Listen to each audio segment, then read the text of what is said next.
क्या हुआ जब अचानक से अयोध्या में रामलला की मूर्ति स्थापना के दौरान अचानक से प्रकट हुए हनुमान जी। ये नजारा देख वहां खड़े सभी लोग धन्य धन्य हो। आज की वीडियो में एक बहुत बड़े चमत्कार की जानकारी आपको देने वाले हैं जो हाल ही में अयोध्या राम मंदिर में हुआ है।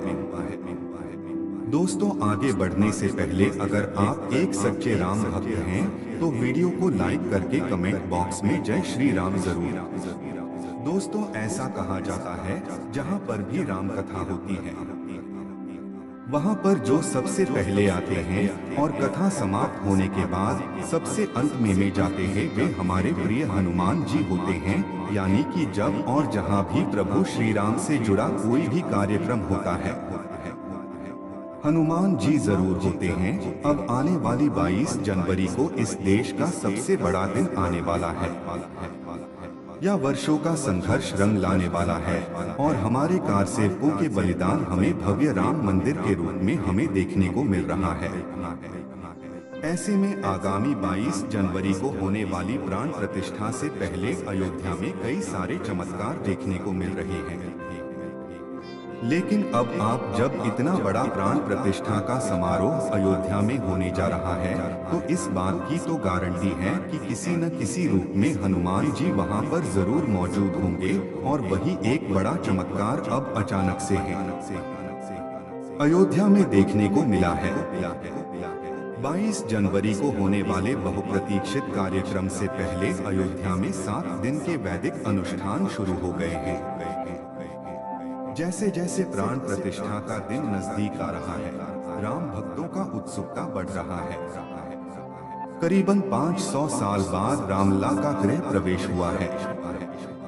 भारी सुरक्षा के बीच मूर्ति मंदिर परिसर में लाई गई हनुमानगढ़ी के सामने सैकड़ों श्रद्धालु सड़क के दोनों तरफ खड़े रहे। भारी पुलिस बल और दर्जनों गाड़ियां मूर्ति वाले ट्रक के साथ चलती हुई मौके पर मौजूद श्रद्धालु इस मौके भावुक हो गए। जैसे ही मूर्ति को राम मंदिर में लाया गया सभी लोग एक स्वर में और मैं घर पहुंच गए प्रभु राम राम अपने आंगन में पहुंच गए राम का जय घोष करने लगे। रामलला की मूर्ति को गर्भगृह में स्थापित किए जाने की प्रक्रिया चालू है। इसी बीच अरुण योगीराज में जो 51 इंच की जो मूर्ति खड़ी है उसे मंदिर परिसर के अंदर लाया गया जिसका वजन 150 से 200 किलो है। रामलला की मूर्ति को गर्भगृह में बने आसन पर रख दिया गया। कारीगरों ने मूर्ति को आसन पर खड़ा किया। इस प्रोसेस में 4 घंटे लगे। लेकिन इस पूरी प्रक्रिया के दौरान एक सबसे बड़ा चमत्कार यह दिखा कि जब कार्यशाला से राम मंदिर में ट्रक के माध्यम से रामलला की मूर्ति लाई जा रही थी तब पूरे मार्ग में ट्रक के साथ साथ एक बंदर चलता हुआ दिखाई दिया। जिस दिशा में ट्रक जाता था वह बंदर भी उस दिशा में साथ चलता रहता। सभी भक्त ये नजारा अपनी आंखों से देख रहे थे और उस बंदर को साक्षात हनुमान जी का अवतार मान रहे थे। जय श्री राम जय हनुमान जयकारे लग रहे थे। और जब क्रेन की सहायता मंदिर परिसर में रामलाल की मूर्ति को उतारा गया है तो गौरतलब बात यह है कि वह बंदरकर उस समय भी वहां पर मौजूद था। और जब भी मजदूरों की सहायता से मूर्ति को गर्भगृह के अंदर खड़ा किया जा रहा था तो वह बंदर रामलला की उस मूर्ति को ऐसे निहार रहा था मानो साक्षात श्री हनुमान जी वहां उपस्थित हो, ऐसा कहा जा रहा है। मंदिर में पहली बार रामलाल की मूर्ति स्थापित करने के पश्चात वह बंदर अचानक कहीं अंतर्ध्यान हो गया। इसी चमत्कार पर सभी राम भक्तों कमेंट बॉक्स में जय श्री राम जय हनुमान जरूर लिखें। अब दोस्तों, आप सभी के मन में एक सवाल जरूर आ रहा होगा, आखिर राम मंदिर के गर्भगृह में इस नई मूर्ति को स्थापित किया जाएगा तो आखिर रामलाल की उस मूर्ति का क्या होगा जो 1949 में मस्जिद के गुंबद के नीचे से प्रकट हुई थी। आचार्य सत्येंद्र दास रामलला विराजमान को सबसे ज्यादा अहम बताते हुए कहते हैं नए वाले भगवान राम का तो भव्य मंदिर बन ही गया है लेकिन ज्यादा महत्व 1949 वाले रामलला का है। कोर्ट ने इन्हीं रामलला विराजमान के आधार पर फैसला दिया गया कि यही राम जन्मभूमि इसी के बाद मंदिर बनना शुरू हुआ। आचार्य सत्येंद्र दास बताते हैं कि आप जानते हैं कि जितना विवाद हुआ है और जो कोर्ट में मुकदमा लड़ा गया या वो पहले से मौजूद रामलला विराजमान के नाम से लड़ा गया, इन्हीं के नाम पर सुप्रीम कोर्ट ने हुक्मनामा दिया है। अब मंदिर बन गया है तो इसीलिए जैसे रामलला विराजमान की पूजा अर्चना पहले से होती रही उसी प्रकार से होती रहेगी। उनके मुताबिक जहां नए रामलला रखे जाएंगे वहीं पर पुराने रामलला भी रखे जाएंगे। रामलला की पूजा के बारे में आचार्य सत्येंद्र दास कहते हैं, सभी संप्रदाय अपनी पद्धति के हिसाब से रामलला विराजमान की पूजा अर्चना करते हैं। 16 मंत्रों से एक वस्तु को भगवान को समर्पित किया जाता है। रामलला के साथ भरत, लक्ष्मण और सभी भाइयों की पूजा होती आई है। अब जो भव्य मंदिर बना है उसी में इनकी स्थापना होगी। अयोध्या में रामलला का स्नान पूजन उज्जैन के संघ से होगा। यह संघ लेकर श्री महाकालेश्वर मंदिर के मुख्य पुजारी आजम्बम घनश्याम शर्मा गुरुवार शाम अयोध्या के लिए रवाना हुए। विशेष रामरथ से अयोध्या के लिए निकले हैं। 22 जनवरी को प्रभु राम अपने भव्य महल में विराजमान होंगे, लेकिन प्रभु राम के आने से 5 दिन पहले से ही प्राण प्रतिष्ठा की पूजा अर्चना शुरू हो गई है। लेकिन प्रभु राम की भव्य महल में पहुंचने से पहले राम मंदिर परिसर में एक और अन्य बड़ा चमत्कार देखने को मिला है, जिससे काफी शुभ संकेत माना जा रहा है। दरअसल एक मोर और मोरनी जोड़ा देखा गया है। इसका वीडियो भी सोशल मीडिया पर जमकर वायरल हो रहा है।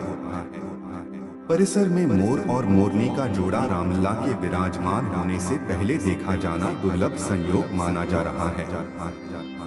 धर्म के जानकार इसे शुभ समाचार बता रहे हैं। राम मंदिर प्राण प्रतिष्ठा के लिए एक तरफ जहां राम मंदिर परिसर तैयार हो रहा, भगवान श्री राम का विग्रह आज परिसर पहुंच रहा है। तमाम तैयारियां के बीच राम मंदिर परिसर में मोर मोरनी का जोड़ा कुतूहल का विषय बना हुआ है। विग्रह के पहले मोर मोरनी का जोड़ा परिसर में पहुंचने को लेकर शुभ माना जा रहा है। श्री राम जन्मभूमि पर नवनिर्मित भव्य दिव्य गर्भगृह में भाइयों सहित श्री राम लला सरकार के विराजमान होने से पूर्व राष्ट्रीय पक्षी मोर और मोरनी की युगल जोड़ी का दिखना संपूर्ण सनातनियों के लिए ही नहीं बल्कि उन सभी के लिए अत्यंत शुभ सिद्ध हो जिनके हृदय में श्री राम लला सरकार की प्राण प्रतिष्ठा महोत्सव की प्रसन्नता व्याप्त है। भारतीय सनातन संस्कृति इतिहास के पन्ने पलटते रहे और बार बार राम जन्मभूमि स्थान पर विध्वंस और निर्माण के साथ साथ रामलला की मूर्तियां भी बनती बदलती रही। राम जन्मभूमि मंदिर में रामलला की मूर्ति की कहानी बड़ी दिलचस्प है।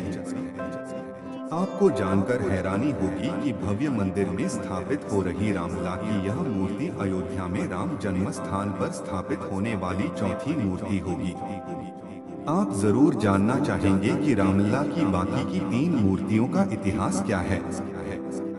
आगे वीडियो में हम आपको बताएंगे। महाराज विक्रमादित्य से लेकर बाबर काल और तब से अब तक यानी 22 जनवरी 2024 की प्राण प्रतिष्ठा में स्थापित होने वाली रामलला की इन 4 पवित्र मूर्तियों की कहानी पहली मूर्ति का इतिहास कहता है।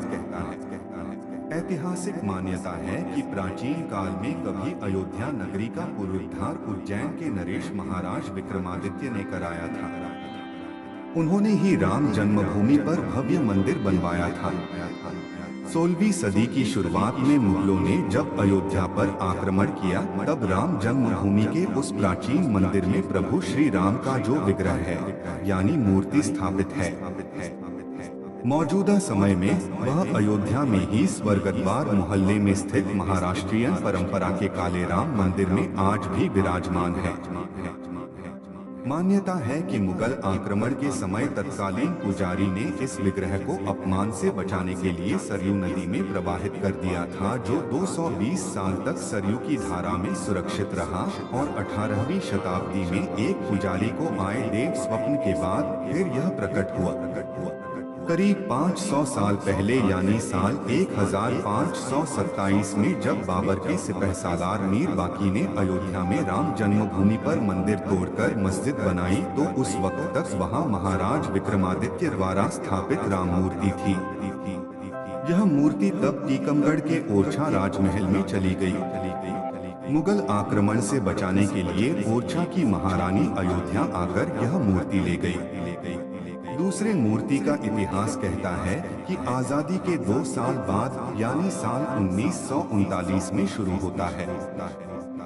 22 और 23 दिसंबर 1939 की रात विवादित ढांचे में रामलला की मूर्ति देखी गई। भय प्रकट कृपाला दीन दयाला कौशल्या हितकारी के भजन किशोर से पूरी अयोध्या नगरी गूंज उठी। पूरे देश में यह खबर आग की तरह फैल गई। खबर आई कि 22-23 दिसंबर 1939 की दरमियानी रात विवादित ढांचे के अंदर रामलला प्रकट हुए। आसपास के कई गांवों में लोगों तक यह संदेश पहुंच गया है कि रघुकुल कुलभूषण बाल रूप में जन्मभूमि स्थान मंदिर के गर्भगृह में पधार चुके हैं। सुबह पुलिस वहां पहुंची तो सैकड़ों राम भक्तों की भीड़ जमा हो चुकी थी, जो दोपहर तक बढ़कर 5000 से ज्यादा तक पहुंच गए। 23 दिसंबर 1939 को पुलिस ने मस्जिद में मूर्तियां रखने का मुकदमा दर्ज किया, जिसके आधार पर 29 दिसंबर 1939 को विवादित ढांचे पर ताला लगा दिया गया, जो कि जिला जज के आदेश के बाद 1 फरवरी 1986 को दोबारा खोला गया। यहीं से राम मंदिर आंदोलन को नई ऊर्जा मिली।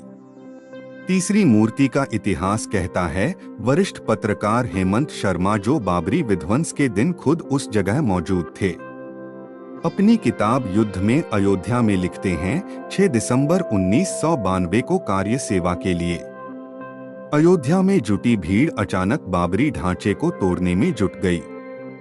3:45 बजते बजते विवादित ढांचे का बाया गुंबद गिर गया। बीच का मुख्य गुंबद 4:40 पर नीचे आया।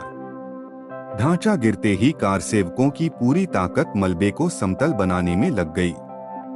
वहां फिर से रामलला को जल्दी से जल्दी स्थापित किया जा सके, कारसेवकों ने पुणे ढांचे का मलबा पीछे खाई में गिराया और जमीन को समतल करने के काम में लग गए।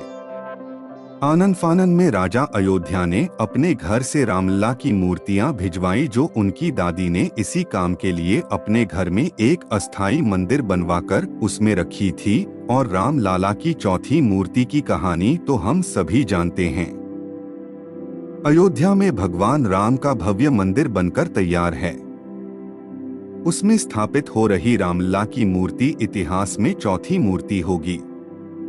यह बाल रूप में होगी, इसलिए भगवान राम 5 साल के बालक के रूप में धनुष और बाण पकड़े हुए होंगे। यह मूर्ति 51 इंच ऊंचाई वाली होगी। राम मंदिर में प्राण प्रतिष्ठित के लिए नेपाल के शालिग्राम से लेकर मैसूर और राजस्थान तक से पत्थर मंगाए गए 3 मूर्तियों का निर्माण कराया गया।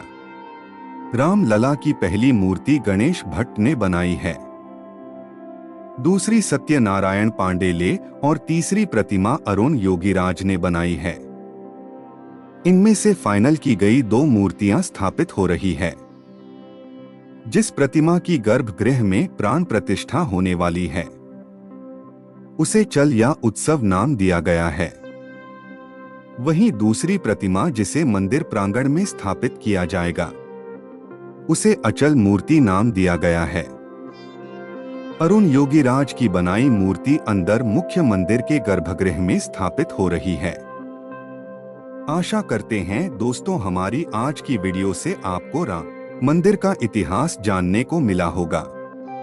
हमारा सौभाग्य है कि हम राम मंदिर के प्राण प्रतिष्ठा अपनी आंखों से देखने वाले हैं, लेकिन इसी प्राण प्रतिष्ठा के साथ उन कारसेवकों की आत्मा को भी शांति मिलने वाली है, जिन्होंने हंसते हंसते राम मंदिर के लिए अपने प्राणों को न्यौछावर कर दिया। आप भी नीचे कमेंट बॉक्स में उनके लिए श्रद्धांजलि जरूर अर्पित करें और अगर आपको वीडियो पसंद आई है तो लाइक करें, और आप भी सच्चे सनातनी हैं तो कमेंट बॉक्स में जय श्री राम लिखकर रोजाना ऐसी सत्य चमत्कारी घटनाएं देखने के लिए हमारे चैनल को सब्सक्राइब करके बेल आइकन को प्रेस कर ले। बहुत बहुत धन्यवाद।